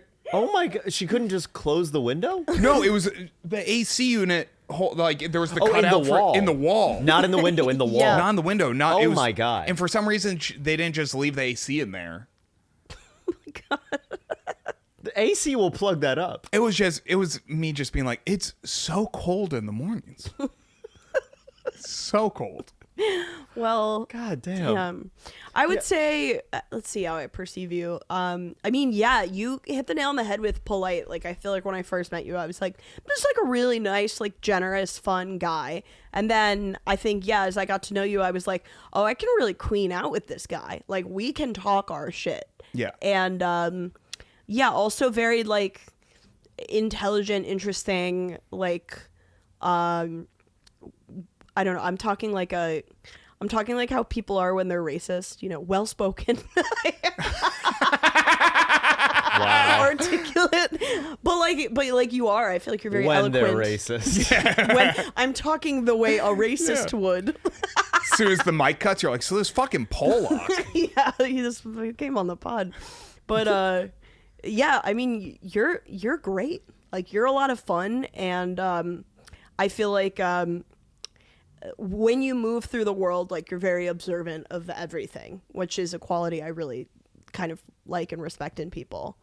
Oh yeah, you're all of the above. You're a great hang. You're also a great, from limited experience, great roommate as well. Wait. in North Carolina. We like lived Oh, yeah. God. Yeah, we lived Yeah. together for 4 days, and you were so wonderful to have. You were also very generous to me on a day where I forgot my swim trunks. Where we went to this. Oh, yeah. We went to this sort of like water slide area, but it was like a sliding rock, and I was so busy getting prepared for other stuff for like a hike that I forgot to bring my swim trunks, and you gave me an extra pair of shorts that you had. Yeah, they it were was so helpful. Yeah, it was like, I'm not going to let you not go in the water. No, but it really was just so helpful, and I was just like, anytime you're there, I'm always so glad. Also, I am selling those on Etsy for all those Lucas Arnold fans out there. If you guys want a pair of shorts that Lucas Arnold wore. Unwashed Lucas Arnold. I would like to add. That would be so gross. That would be insane. I would like to add, I washed them before I gave them back. Yeah, I know. I you did. absolutely washed them. I know. So they have no value anymore. No, I know. Sorry, Don't people. tell the people. Sorry. Don't tell No. the people that. Absolutely. They're not. musky as hell. Yeah. Yo, they smell They're gross. dank. Yeah. Lucas is dank. I am so dank, much like the weed you sell. Yeah. Yes. Oh, second part of this question. Yes, hit it. Prophecy corner. You can go really silly with this or serious, whatever you want. But where is Tony Sykowski in like 5 years? Oh, 5 years? I don't know. I always like the idea where it's like, I wish I was a psychopath so I could like start a cult in the woods. I feel like that's like kind of my like real dream. I just like am being held back by like having like basic empathy. And I really wish I didn't have that because it would be so nice to just go into the woods and It just would like be. and just like have a group of people who do whatever you say. You'd be a great cult leader, I Oh think. yeah. Oh my You God. gotta I get would rid of give that all my empathy daughters part. to you. Because I also I would give none of my daughters. Gabby would give all of her daughters to you as well. I also have a feeling. I was thinking about this the other day. Every like biblical story, they're like, oh, you get, or like every like genie thing, they're like, oh, give us your firstborn child. I'm like, that's the one. Give me the second or third. So you've had some time to figure out how to parent first. I don't want the firstborn. They're a fucking asshole and entitled. Yeah. Yeah. Why would you want a first draft? Yeah, exactly. Yeah. Give As me an the oldest third. sibling myself, I agree. Yeah. Yeah. So when I start my cult, it's no oldest children allowed. Okay. That's only youngest children or genuinely only middle intelligent. children? Middle. I am a middle child, so that might be my angle. Yeah. Whoa, give us your middle child, your poor, your huddled masses. The parents just give them up like whatever. Yeah. But Whatever. yeah, I feel like it's like, especially now with the way that like, I think there's going to be a big market for cults in the next 5 to 10 years. I think you're right. You're so right. Because it's also like now with like just the way the politically speaking, the U.S. is going, it's a lot of liberals want to go off the grid because they're kind of realizing that it's like the government's not working for them anymore. I think a lot of them just want to go into the woods and join a polycule. Yep. That's Or already a happening. friend dropped the phrase the other day, polycult, which I like. Ooh. I like that as well. So I'm stealing that. Many cults are poly cults if you think about it, because they're all sleeping with the leader, Yeah. which is a poly relationship. Yeah. But yeah, and I also have a theory. Have you seen Wild Wild Country? Yes. I haven't. So it's great, It's yeah. basically about this cult that moves into like a small town in Oregon, I And believe. basically just take it over. And they just take it over. But I think the only reason it's a problem is because they move into this like small blue collar working class town, and they're all wearing like bright orange robes. I think if they wore plaid, it would have worked. Interesting. Because I think Fair it's idea. just too bold. Yeah. If they yeah. had met the town halfway, If they had met Right. with vibes. if they met matched with the vibes, because they were just chilling in the woods. If they were like, hey, we're going to support the local grocery store, do a fundraiser for the library, and you dress like everyone else in the town, Oh, I like that. I think the cult would have been, everyone would have been fine with. They would just be Mormons. Yeah. Nice. Tony, please plug and promote Plug your and cult promote. Where can or the people anything find you you? like. Right now, mostly Instagram at Tony Sykowski is the handle. And yeah, just follow me there. Nice. Perfect. Perfect, short and sweet. You can follow me online at Lucas T. Arnold. Come see me on tour. I'm going to Wisconsin. I'm going to Tulsa, Oklahoma City. I'm going to Burbank, California, City of Dreams. Just come see me on tour. Add your name and your email to my mailing list, and I'll let you know when I'm going to be in town. Take it away, Gabby. Just check out my special coming out probably spring. follow me for more information about it. If you're this far in the podcast, you've definitely already followed me. But thank you to our guest, Tony. I think they're on the fence. Yeah, they're like, maybe a couple more episodes. 5 I'll years see in. if I can. They're like, I don't know. What she got to say? yeah. But check us out on Patreon. Check us out on also. Patreon. Two Nosy Meerkats Patreon. Or you can see more of Tony right now. We've been Two Nosy Meerkats. We'll see you next time. See you next time. Bye.